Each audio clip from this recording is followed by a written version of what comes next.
कौन हो तुम लोग? आखिर कौन हो? मेरी पोती के साथ क्या कर रहे हो?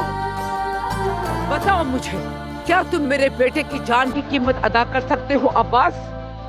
मेरे बेटे की जान इतनी सस्ती नहीं कि उसका कोई खरीदार हो।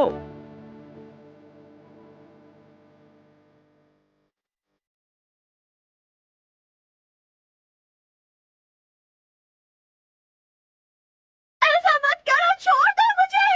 अल्लाह का वास्ता मुझे छोड़ दो। अम्मी! अब तुम अपनी बेटी से मेरे बेटे की जान की कीमत अदा करोगे। कौन हो तुम लोग? छोड़ दो। मेरी सोहा, मेरी प्यारी पोती, तुम्हें कहाँ ले गए ये लोग? जाओ उसे कोई ढूंढ के लेकर आओ। कोई तो जाओ।